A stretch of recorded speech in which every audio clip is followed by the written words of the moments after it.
നമസ്കാരം. Chief editors കോളത്തിലേക്ക് സ്വാഗതം. നമുക്കറിയാം, നമ്മളൊരു സ്കൂളിൽ ചേരുന്നിടം മുതൽ ജാതിക്കോളവും മതത്തിൻ്റെ കോളവും പൂരിപ്പിച്ചുകൊണ്ടാണ് നമ്മളുടെ ജീവിതം ആരംഭിക്കുന്നത്. അവിടെ നിന്ന് ഓരോ കാര്യത്തിന് വേണ്ടിയിട്ടും ഓരോ ജാതിക്കോളം നമ്മൾ പൂരിപ്പിച്ചുകൊണ്ടേയിരിക്കും. ഒരു ജോലിക്ക് ജാതി വേണം, മതം തെളിയിക്കുന്ന സർട്ടിഫിക്കറ്റ് വേണം, അതോടൊപ്പം നമ്മുടെ വരുമാനം തെളിയിക്കുന്ന സർട്ടിഫിക്കറ്റ് വേണം. ഇതിനെല്ലാം അപ്പുറത്തേക്ക് വളരെ പ്രധാനപ്പെട്ട ഉത്തരവാദിത്തത്തിലേക്ക് കടക്കുന്നതിന് മുമ്പ് നമുക്ക് തെറ്റായ രേഖകൾ കൊടുക്കുന്നതിൽ തെറ്റില്ല എന്ന് നമ്മെ തെളിയിച്ചു തന്ന ഒരു MLA ഉണ്ട്, ഒരു ജനപ്രതിനിധിയുണ്ട്, അങ്ങ് ദേവികുളത്ത്. ആ MLA ആണ് എ രാജ. അദ്ദേഹത്തിൻ്റെ MLA പദവി അനുചിതമാണെന്ന് ഹൈക്കോടതി വിധിയെഴുതി. അത് റദ്ദ് ചെയ്യണമെന്നും ഹൈക്കോടതി പറഞ്ഞു. ഇനി നമുക്ക് കണ്ടറിയാം, ഇനി ദേവികുളം MLA ആയി എ രാജ വാഴുമോ അതോ വീഴുമോ? ഇന്ന് ചീഫ് എഡിറ്റേഴ്സ് കോളം വിശദമായി ചർച്ച ചെയ്യുന്നു. സംവരണ സീറ്റിൽ മത്സരിക്കുന്നതിനായി എ രാജ വരണാധികാരിക്ക് നൽകിയത് തെറ്റായ സർട്ടിഫിക്കറ്റുകൾ, തെറ്റായ വിവരങ്ങൾ. എ രാജ അങ്ങനെ MLA ആയി. അങ്ങനെ ഹൈക്കോടതി അദ്ദേഹത്തിൻ്റെ MLA സ്ഥാനം റദ്ദ് ചെയ്യുന്നതിനുള്ള തീരുമാനത്തിലേക്കും പോകുന്നു. നമുക്ക് വിശദമായി ചർച്ച ചെയ്യാം. വാഴുമോ വീഴുമോ? ഇന്ന് നമ്മോടൊപ്പം ഉള്ളത് അശ്വതിയാണ്. എന്ത് പറയുന്നു ശ്രീനാഥ്? എനിക്ക് തോന്നുന്നത് അദ്ദേഹം വളരെ ആത്മവിശ്വാസത്തിലാണ്, പാർട്ടിയും ആത്മവിശ്വാസത്തിൽ തന്നെയാണ്. കാരണം ഇതിനു മുൻപുള്ള വിധികളെല്ലാം കാണിക്കുന്നത്, ഏറ്റവും അവസാനം 2009 കൊടിക്കുന്നിൽ സുരേഷിന്റെ ലോക്സഭാ സീറ്റുമായി ബന്ധപ്പെട്ട വിഷയം വരെ നോക്കുമ്പോൾ തീർച്ചയായിട്ടും സുപ്രീം കോടതിയിൽ നിന്ന് അനുകൂല വിധിയാണ് ഇവർക്കെല്ലാം കിട്ടിയിട്ടുള്ളത്. എനിക്ക് തോന്നുന്നു PC തോമസിനും അതുപോലെ തന്നെ ത്രേസ്യാമ്മ പുന്നൂസ്, ഇവർക്ക് രണ്ടുപേർക്ക് മാത്രമാണ്, റോസമ്മ പുന്നൂസ്, ഇവർക്ക് രണ്ടുപേർക്ക് മാത്രമാണ് എതിരായ ഒരു വിധി ഉണ്ടായിട്ടുള്ളത്. ബാക്കി എല്ലാവരും ഇത്തരം വിഷയങ്ങളുമായി ബന്ധപ്പെട്ട് ഡിവിഷൻ ബെഞ്ചിനെയോ അല്ലെങ്കിൽ സുപ്രീം കോടതിയോ സമീപിക്കുമ്പോൾ അനുകൂലമായ വിധി ഉണ്ടായി. ആ ഒരു ആശ്വാസത്തിലാണ് രാജയും പാർട്ടിയും എന്നുള്ളതാണ് നമുക്കിന്ന് മനസ്സിലാക്കാൻ കഴിഞ്ഞിരിക്കുന്നത്. എന്തായാലും നമുക്ക് ഇതിന്റെ വിശദാംശങ്ങളിലേക്ക് പോവാം. ആമുഖമായി അവരുടെ ഒരു ആശ്വാസ വാക്ക് പറഞ്ഞു എന്ന് മാത്രം. റോസമ്മ പുന്നൂസ് പക്ഷേ 1957 ഇതുപോലെ ഒരു പ്രശ്നത്തിൽ അകപ്പെടുന്നതും തുടർന്ന് 1958 നടന്ന ഉപതെരഞ്ഞെടുപ്പിൽ റോസമ്മ പുന്നൂസ് വീണ്ടും അതേ ദേവികുളത്ത് നിന്ന് തന്നെ, ദേവികുളത്തെ രണ്ടാമത്തെ സംഭവമായിട്ട് ഇതിനെ പരിഗണിക്കാം, ദേവികുളത്ത് നിന്ന് തന്നെ വിജയിച്ച് നിയമസഭയിലേക്ക് എത്തുകയും ചെയ്യും ഉപതെരഞ്ഞെടുപ്പിൽ.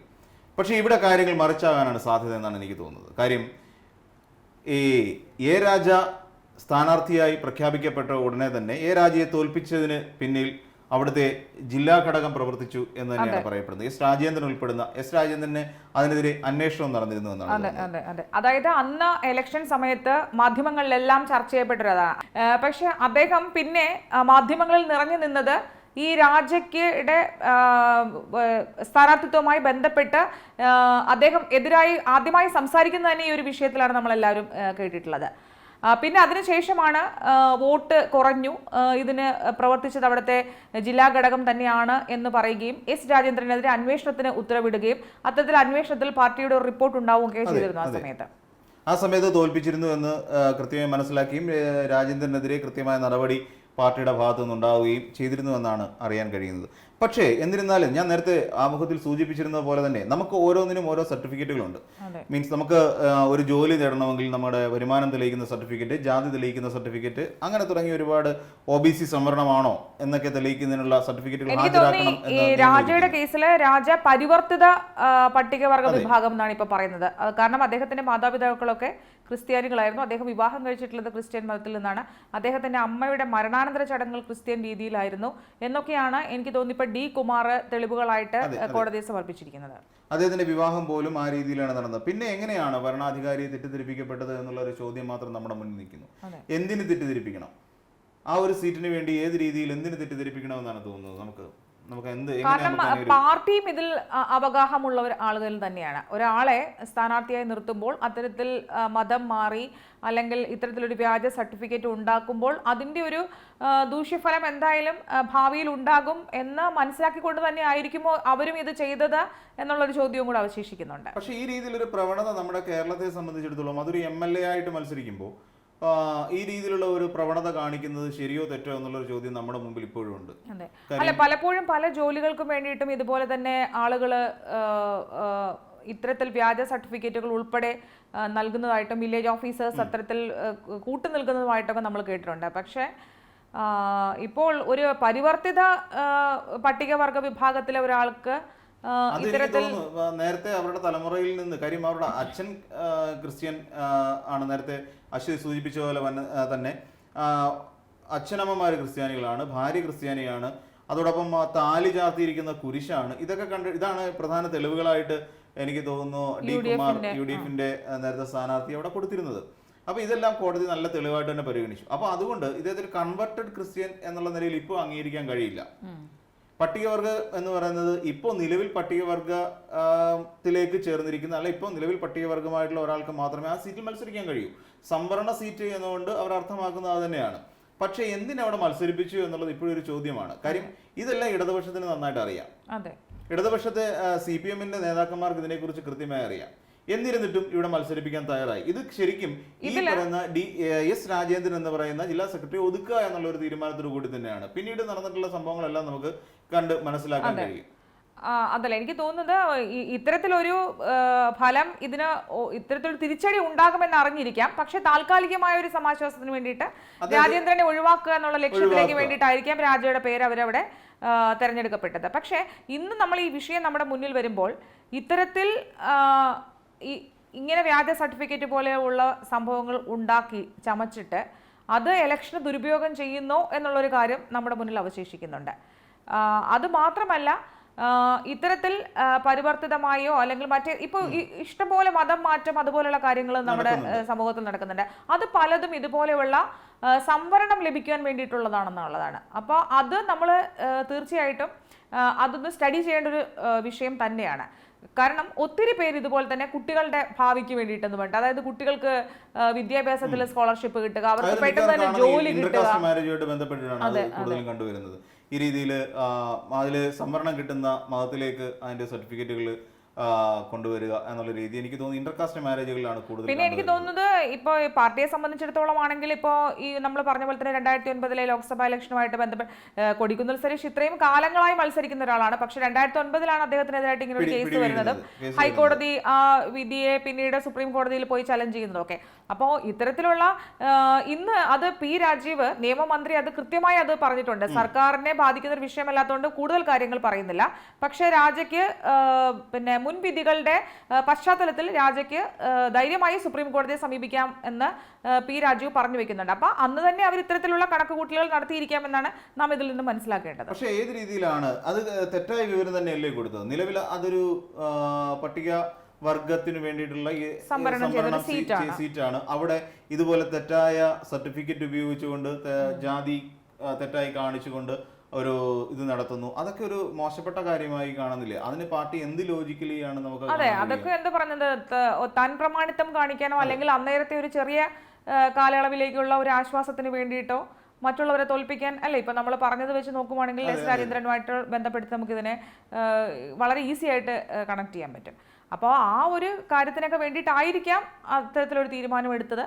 കേസ് വരുവാണെങ്കിൽ അന്നേരം നേരിടാം, അല്ലെങ്കിൽ ഇതുപോലെ തന്നെ മുൻവിധികളുടെ പശ്ചാത്തലത്തിലൊക്കെ സുപ്രീം കോടതിയിൽ പോകാം, അത് അസാധുവാക്കാം എന്നുള്ളതൊക്കെ ആയിരിക്കാം അവർ കണക്ക് കൂട്ടുന്നത്. പക്ഷേ ഇദ്ദേഹത്തിന് MLA സ്ഥാനം പോയി കഴിയുമ്പോൾ CPM-ന് വലിയൊരു കനത്ത അതെ അവർക്ക് 99 നിന്നും 98 കുറയും എന്നുള്ള കാര്യത്തിൽ CPM-നെ സംബന്ധിച്ചിടത്തോളം യാതൊരു സംശയമില്ല. കാര്യം ഇപ്പോഴത്തെ CPM നിലപാടുകൾ പലതും നമ്മൾ എടുത്ത് പരിശോധിച്ചു കഴിഞ്ഞാൽ CPM-ന് ഇനി അങ്ങോട്ട് ഒരു ഉപതെരഞ്ഞെടുപ്പ് ഉണ്ടായാൽ നമ്മൾ കണ്ടതാണ്, ഉമാ തോമസിന്റെ കേസിൽ നമ്മൾ കണ്ടതാണ്. ഉമാ തോമസിൽ നിന്ന് നമുക്ക് അവിടെ നിന്ന് ഡോക്ടർ ഷാജു എനിക്ക് തോന്നുന്നു അല്ലേ, അദ്ദേഹത്തെ ഇറക്കിക്കൊണ്ട് അവിടെ നിന്ന് ഒരു സീറ്റ് കൂടി പിടിക്കാം എന്ന് പറയുന്ന സെഞ്ചുറിക്കായി ഡോക്ടർ ഷാജുവിനെ ഇറക്കിക്കൊണ്ട് അവിടെ നിന്ന് 100 സീറ്റ് ഒപ്പിക്കാം എന്നുള്ള ഒരു ധാരണ CPM വെച്ച് പുലർത്തിക്കൊണ്ട് അത് ഭയങ്കര ഓവർ കോൺഫിഡൻസോട് കൂടി തന്നെയാണ് അവിടെ മുഖ്യമന്ത്രി വരെ അന്ന് ഇതുപോലെ തെരഞ്ഞെടുപ്പ് പ്രചാരണത്തിന് ഇറങ്ങുമ്പോൾ അവരുടെ ആ ഒരു കോൺഫിഡൻസ് അതിൽ നിന്ന് വളരെ വ്യക്തമായി ക്യാമ്പ് ചെയ്യുകയായിരുന്നു. അവിടെ ക്യാമ്പ് ചെയ്തുകൊണ്ടാണ് നമ്മുടെ പിണറായി വിജയൻ സഖാവ് അന്ന് എനിക്ക് തോന്നുന്നു അദ്ദേഹം വളരെയധികം ക്ഷീണിതനായിരുന്നു. കോടിയേരി അതുപോലെ ഇവർ രണ്ടുപേരും കൂടിയിട്ട് അവിടെ ക്യാമ്പ് ചെയ്തുകൊണ്ട് ദിവസങ്ങളോളം ക്യാമ്പ് ചെയ്താണ് അവരുടെ പ്രചാരണങ്ങൾ നടത്തിയിരുന്നത്. പക്ഷെ ആ പ്രചാരണങ്ങളൊന്നും അവസാന ഘട്ടത്തിൽ ഫലം കണ്ടില്ല എന്ന് തന്നെ പറയാം. അത് എന്താണ് അത് സൂചിപ്പിക്കുന്നത്? ഒരു ഭരണവിരുദ്ധ വികാരം ഇപ്പോൾ ജനങ്ങൾക്കിടയിൽ പൊതുവെ വന്നിട്ടുണ്ട്. തീർച്ചയായിട്ടും. അപ്പോൾ ഈ ഭരണവിരുദ്ധ വികാരം നമ്മൾ മുന്നിൽ കണ്ടുകൊണ്ട് ചിന്തിക്കുമ്പോൾ തീർച്ചയായും ആ പറയുന്ന ദേവികുളം സീറ്റ് കൂടി നഷ്ടപ്പെടാനുള്ള സാധ്യതകളില്ലേ S. രാജേന്ദ്രൻ ഉടക്കി നിൽക്കുന്ന? അല്ല, ഇനി ഒരു ഇലക്ഷൻ വരുന്ന ഒരു സാഹചര്യം നമ്മൾ കാണുകയാണെങ്കിൽ ഇപ്പോൾ എനിക്ക് തോന്നുന്നു ഇപ്പോൾ സുപ്രീം കോടതിയിൽ ഉടനെ തന്നെ പോയിട്ട് ഇത് കോഷ് ചെയ്യാൻ പറ്റുമോ എന്നുള്ള കാര്യം നമുക്കറിയത്തില്ല. പക്ഷെ അങ്ങനെ ഒരു തെരഞ്ഞെടുപ്പിലേക്ക് പോവുകയാണെങ്കിൽ എന്തായാലും CPM-ന്റെ അവസ്ഥ പരുങ്ങലിലാണ് എന്ന് ഒറ്റ വാക്കിൽ നമുക്ക് പറയാൻ പറ്റും. കാരണം ഇപ്പോഴത്തെ ഈ കുറേ സാഹചര്യങ്ങൾ നമ്മളെ കാണിച്ചു തരുന്നത് അത്തരത്തിലുള്ള കാര്യങ്ങളാണ്. എന്തൊക്കെയാണ് ഇപ്പൊ നമ്മൾ നോക്കിക്കഴിഞ്ഞാല് കേരളയിൽ തന്നെ വന്നപ്പോ അല്ലെ, ഇപ്പൊ തന്നെ നമ്മൾ MP ഗോവിന്ദന്റെ ജാഥ കണ്ടു. ജാഥയിൽ അപ്പം ഉണ്ടാക്കിയിട്ട് ഒരു അമ്മ അവിടെ കൊണ്ടുവന്ന് വിതരണം ചെയ്യാണ്. അപ്പം സെക്രട്ടറി എന്നൊക്കെ വിളിക്കുന്നത് കേട്ടോ. അപ്പൊ അതൊക്കെ ഒരു എന്താ പറയുന്നത്, പ്രതിഷേധത്തിന്റെ ഓരോ അത് പ്രകടിപ്പിക്കുന്നതിന്റെ രീതികളാണ്. അതെ, അവിടുന്ന് പിന്നെ ഷൊർണൂരിൽ നിന്ന് ഒരാള് അപ്പം ഉണ്ടാക്കിക്കൊണ്ട് ഒരു അമ്മയ്ക്ക് എറണാകുളത്ത് കൊണ്ടുവന്ന് വിൽക്കാം, വിറ്റിട്ട് തിരിച്ച് എളുപ്പത്തിൽ വരാം എന്നുള്ളതാണ്. കേരളയിൽ വന്നാൽ കാര്യങ്ങൾ നടപ്പിലാകും എന്ന് പറയുന്ന ഒരു തീർത്തും ലജ്ജാവഹമായ ഒരു ജസ്റ്റിഫിക്കേഷൻ ആണ് അത്. ഞാൻ എങ്ങനെയെങ്കിലും കേരളയിൽ നടപ്പിലാക്കുക എന്ന ലക്ഷ്യത്തോടെ CPM നടത്തുന്ന ഒരു നീക്കം, അത് ഈ രീതിയിൽ പിന്നെ അതുപോലെ തന്നെ ഇപ്പൊ സ്വപ്ന ഓരോ ദിവസവും ഓരോരോ കാര്യങ്ങൾ വിളിച്ചു പറയുകയാണ്. അതും CPM-നെ പ്രതിരോധത്തിലാക്കുന്നു. തീർച്ചയായിട്ടും പ്രതിരോധത്തിലാക്കുന്നുണ്ട്, ഭയങ്കരമായ പ്രതിരോധത്തിലാക്കുന്നുണ്ട്. ഇപ്പൊ തന്നെ നമുക്കറിയാം അതിനെക്കുറിച്ച് ഒരുപാട് തെളിവുകൾ. അതുകൊണ്ട് തന്നെയാണ് കേരളത്തിലുടനീളം സ്വപ്നയ്ക്കെതിരെ അവർ കേസ് കൊടുത്ത് സ്വപ്നയെ പ്രതിരോധത്തിലാക്കാൻ വേണ്ടി ശ്രമിക്കുന്നുണ്ട്. പക്ഷേ സ്വപ്ന വളരെ ബോൾഡായിട്ട് തന്നെ നിൽക്കുന്നു. പിന്നെ സ്വപ്നയുടെ കൂടെ സ്വപ്നയെ കാണാൻ വിജേഷ് പിള്ളയുടെ കൂടെ ഒരു പ്രമുഖനായ LDF നേതാവിന്റെ മകനാണ് കൂടെ ഉണ്ടായിരുന്നതെന്ന് പറയുന്നു. അതൊക്കെ ഇനി വരും ദിവസങ്ങളിൽ ചർച്ച ചെയ്യപ്പെടേണ്ട വിഷയങ്ങളാണ്. അപ്പോ ഇതൊക്കെ എനിക്ക് തോന്നുന്നു കൂടുതൽ പാർട്ടിയെ പ്രതിരോധത്തിലാക്കിക്കൊണ്ടിരിക്കുന്ന വിഷയങ്ങളാണ്. ആ ഒരു സമയത്ത് രാജയുടെ സീറ്റ് പോവുക എന്ന് പറയുന്നത് CPM-നെ സംബന്ധിച്ചിടത്തോളം വളരെ ഒരു ക്ഷീണം തന്നെയാണ്. കാരണം 99, 98 മാറി അത്രയും ഭൂരിപക്ഷം ഉണ്ട് എന്നൊക്കെ പറഞ്ഞാൽ കൂടിയും അവരെ സംബന്ധിച്ചിടത്തോളം ഇപ്പോ പാർട്ടിയെ സംബന്ധിച്ചിടത്തോളം അത് തിരിച്ചു പിടിക്കുക എന്ന് പറയുന്നത് പ്രയാസമായിരിക്കും. തന്നെയല്ല, അവിടുത്തെ ജില്ലാ ഘടകം എനിക്ക് തോന്നുന്നു S രാജേന്ദ്രന്റെ കൂടെയാണ്. അവിടുത്തെ ജില്ലാ ഘടകം മൊത്തത്തിൽ നിൽക്കുന്നത് അങ്ങനെയാണ്.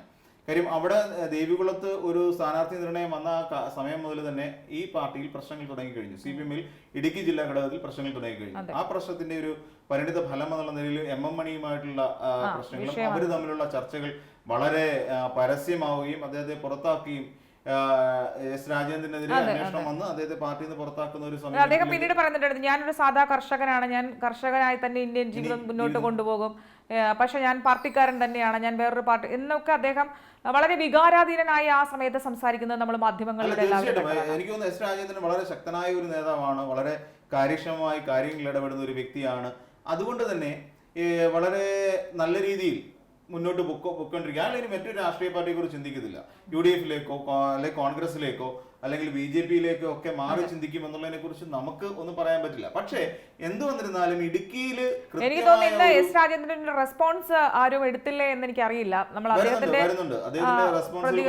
അദ്ദേഹം ഇതിനെ അനുകൂലിച്ചിട്ട് അന്നേ പറഞ്ഞതാണ് എന്നുള്ള ലെവലിൽ തന്നെയാണ് S രാജേന്ദ്രന്റെ ഒരു വാദം വരുന്നത്.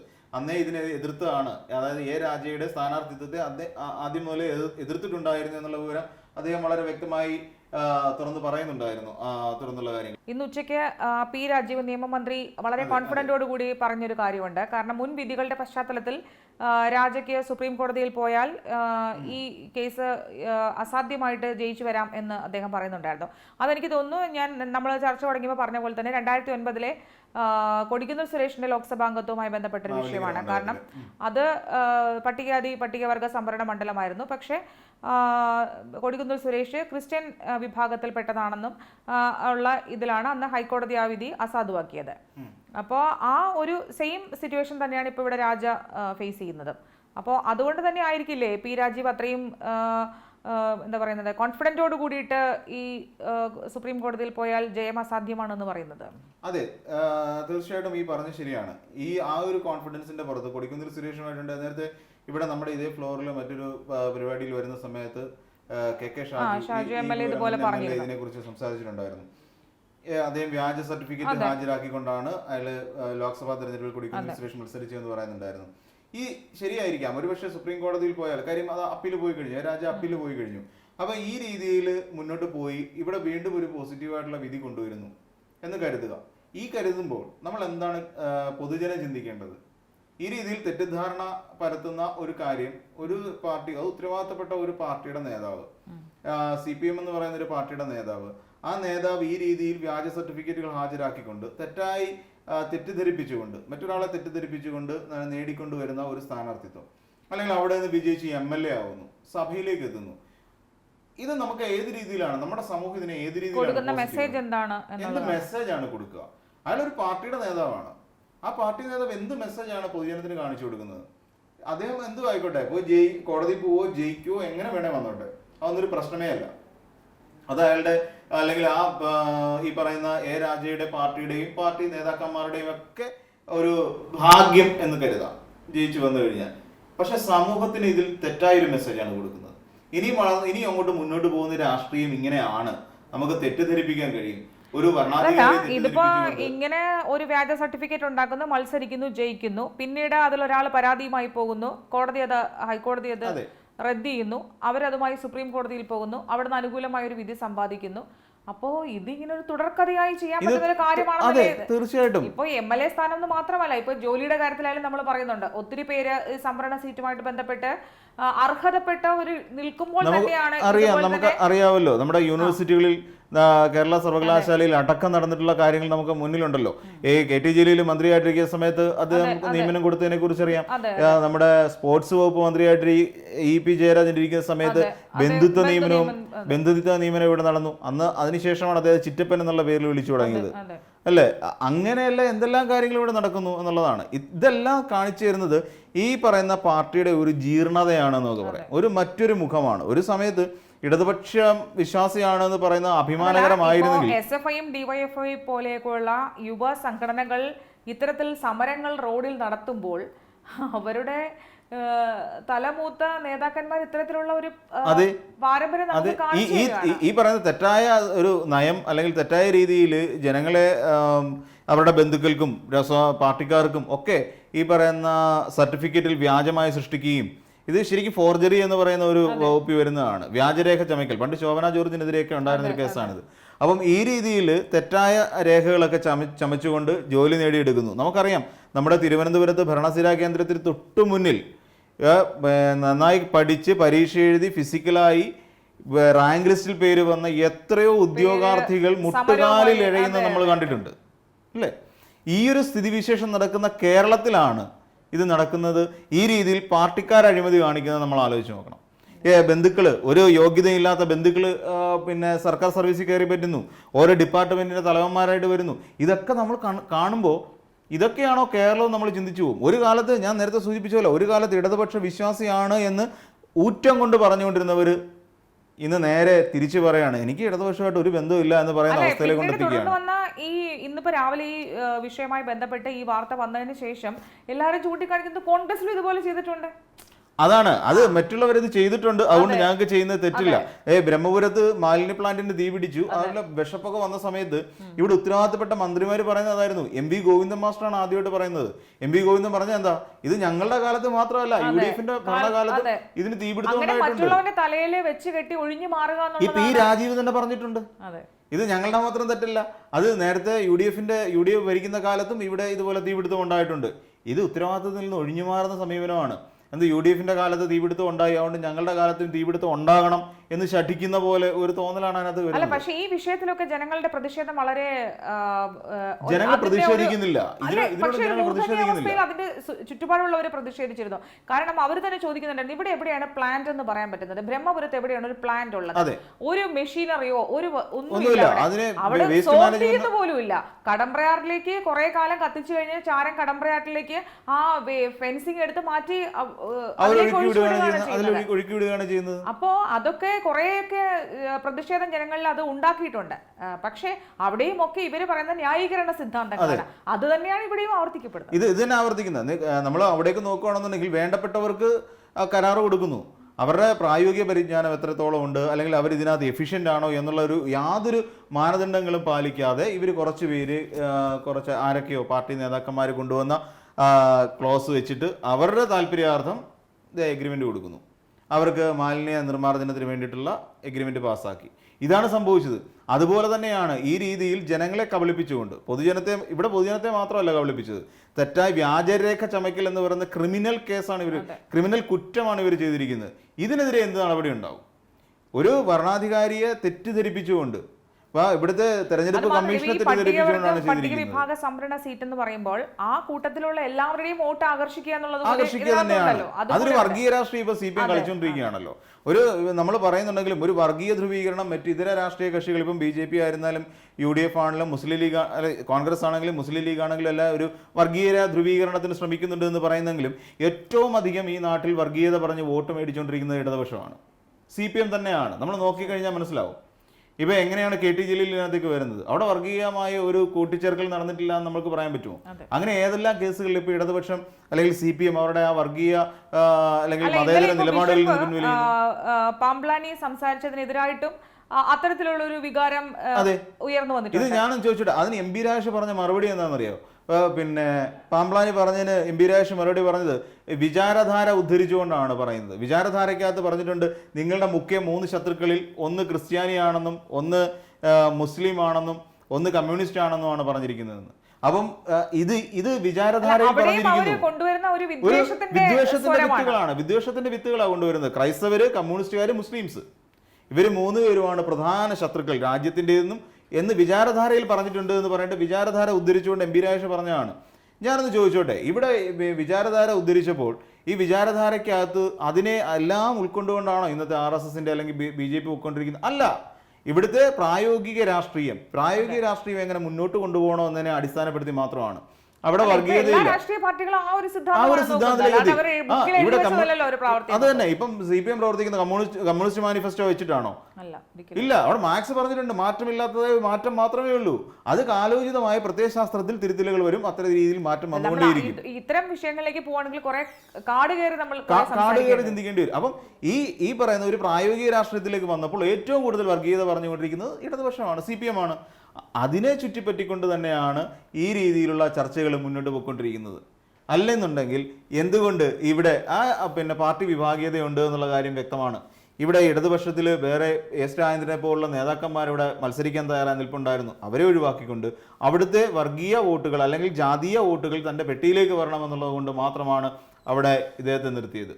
അല്ലാതെ വേറൊന്നുമല്ല. അവിടെ ആ രീതിയിൽ ഒരു രാഷ്ട്രീയത്തിൽ പോലും ഈ വർഗീയത കലർത്തിക്കൊണ്ട് CPM ശ്രമിച്ചുകൊണ്ടിരിക്കുകയാണ്. ഇപ്പോൾ നമ്മൾ എവിടെ നോക്കിയാലും നമുക്കത് മനസ്സിലാക്കാൻ പറ്റുന്ന കാര്യമാണ്. ഇവിടെ എവിടെയാണ് മതേതരത്വം പ്രസംഗിച്ചു നടക്കുന്നത്? എനിക്ക് തോന്നുന്നു കോൺഗ്രസ് ആയിരിക്കും ഇപ്പോൾ ഏറ്റവും കൂടുതൽ മതേതര വിശ്വാസികളായിട്ട് നടക്കുന്നത് എനിക്ക് തോന്നുന്നു. എനിക്ക് CPM ഒന്നും മതേതര കക്ഷിയാണ് എന്ന് എനിക്ക് സത്യം പറഞ്ഞാൽ ചർച്ച ചെയ്യുകയാണെങ്കിൽ നമ്മൾ കുറെ കൂടെ കടന്ന് ചിന്തിക്കുകയും പറയേണ്ടി വരും. ഈ അധികാരം തുടർച്ചയായിട്ട് വന്നു കഴിയുമ്പോൾ സ്വാഭാവികമായി ഉണ്ടാകുന്നതാണ്. നമ്മുടെ കയ്യിൽ ഇപ്പം ഞാൻ ഒരു നാടിന്റെ അധികാരിയായിട്ട് സിദ്ധാന്തം എല്ലാം കാറ്റിപ്പറക്കും. ഞാൻ കുറച്ചു കാലം അധികാരിയായിട്ടിരിക്കും. എന്നെ ചോദ്യം ചെയ്യാൻ ആരുമില്ല.